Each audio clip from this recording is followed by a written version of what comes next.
क्या सही है कि चित्तौड़गढ़ दुर्ग पर अवस्थित प्राचीन भामाशाह की हवेली स्थित प्राचीन मंदिर बावड़ियां वर्तमान में देखरेख के अभाव में जर्जर व जीर्ण शीर्ण होकर अपने मूल रूप को खोती जा रही हैं? यदि हाँ, तो इतने संवर्धन व संरक्षण हेतु 4 वर्ष में सरकार द्वारा कितनी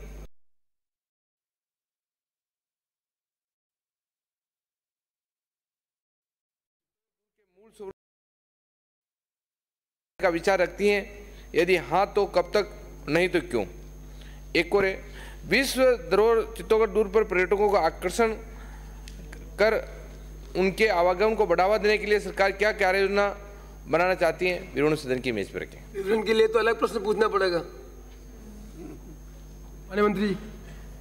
अध्यक्ष महोदय, चित्तौड़गढ़ जिले में जैसा मैंने अपने मूल प्रश्न के उत्तर में बताया, केवल गंभीरी नदी पर स्थित पुल व नगरी गांव स्थित दीप स्तंभ हमारे अंतर्गत है। बाकी जो जितने भी वहाँ के जैसे चित्तौड़गढ़ दुर्ग, महानाल मंदिर, बाड़ोली मंदिर, नगरी चित्तौड़गढ़, हाथीबाड़ा और ये कुंभा पैलेस, महानाल मंदिर, नगरी स्थित प्राचीन अवशेष, विश्व विरासत व आदर्श स्मारक चित्तौड़गढ़, विश्व विरासत व आदर्श स्मारक चित्तौड़गढ़, विश्व विरासत आदर्श स्मारक चित्तौड़गढ़ में श्रृंगार चंवरी से भामाशाह की हवेली, हाथीकुंड तथा खातन की बावड़ी, महानाल मंदिर, इस तरीके से ये करीब करीब 20 से अधिक जो हैं स्मारक, ये भारतीय पुरातत्व सर्वेक्षण जोधपुर मंडल के अंतर्गत है और इसमें वक्तन वक्तन काम कराए गए हैं। जैसे इन्होंने नगरी का बताया, नगरी में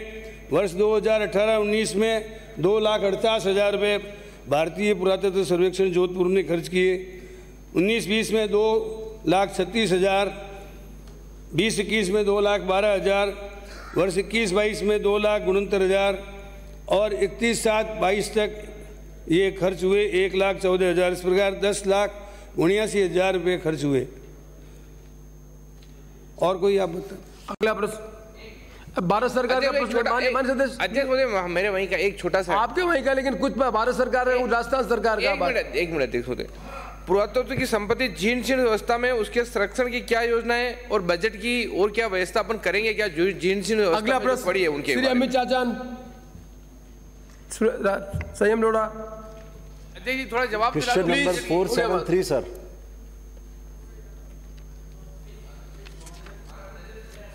बहुत ज्यादा नजर आप पर। चित्तौड़ का किला सर, आप सब देखते हैं लोग। प्रश्न का खंड 1, प्रदेश में 14 स्थानों पर जिला एवं अधीनस्थ न्यायालयों के भवनों का निर्माण कार्य चल रहा है।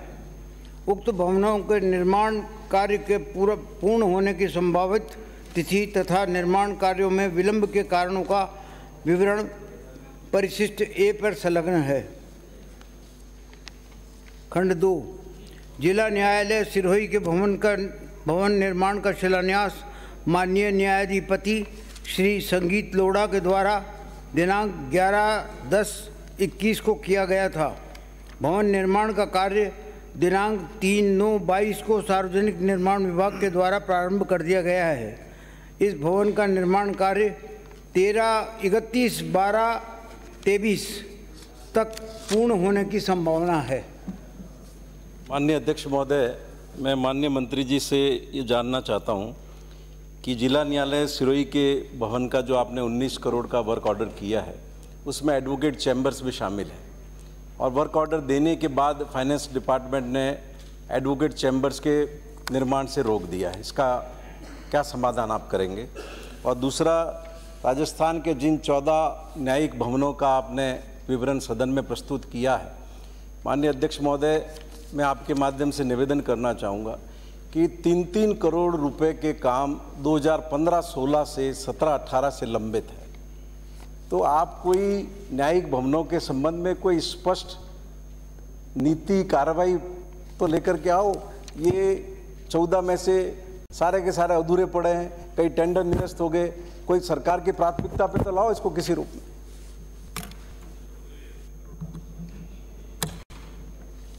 आपने जो सवाल किया है कि एडवोकेट चैम्बर, जिला न्यायालय के भवन के निर्माण हेतु राशि 18,32,53,53,000 रुपये रखी गई थी। और एडवोकेट चैम्बर तथा एंसिलरी ब्लॉक की राशि 9,88,33,000 रखी गई। इस प्रकार से कुल जो है आपने जो बताया कि साहब एडवोकेट चैम्बर के लिए पैसा कितना रखा गया, मैंने बता दिया आपको कि 9,88,00,000 रुपये रखा गया। इन दोनों का जोड़ अगर लगाते हैं अपन तो कुल मिलाकर के राशि आती है 28,20,86,00,000, जिसकी सैद्धांतिक स्वीकृति 21/9/21 को जारी की जा चुकी है। उसके तत्पश्चात ही जो है माननीय न्यायाधिपति ने जो है 11/10/21 को जो है इसका शिलान्यास किया गया था। सवाल इस बात का आता है कि साहब देरी क्यों हो रही है, तो प्रोसीजरल कई बार किसी प्रकार का कोई कॉन्ट्रैक्टर से झगड़ा होता है या किसी प्रकार का कोई न कोई बात होती है तो उससे जाकर के होता है। अब आप इसी को देख लें, इसी में 9 महीने लग गए काम चालू होते होते, क्योंकि प्रोसीजर तो पूरा करना पड़ेगा।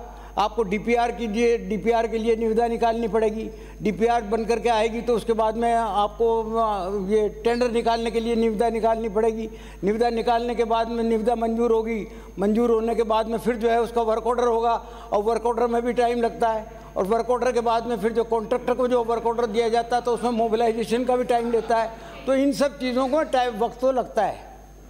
सवाल ये कि एजेंसी अगर मजबूत अध्यक्ष महोदय, आप भी बहुत वाकिफ है, ये घुमाने में तो इनकी पीएचडी है, लेकिन मैं आपके माध्यम से निवेदन करना चाहता हूं कि जो वर्क ऑर्डर दिया गया है डिपार्टमेंट की ओर से, पीडब्ल्यूडी की ओर से, उसमें एडवोकेट चैम्बर शामिल है, लेकिन वित्त विभाग ने चिट्ठी जारी करके बाकी का भवन बनाने को कहा, एडवोकेट चैम्बर्स के काम को फिलहाल शुरू नहीं करने का कहा है।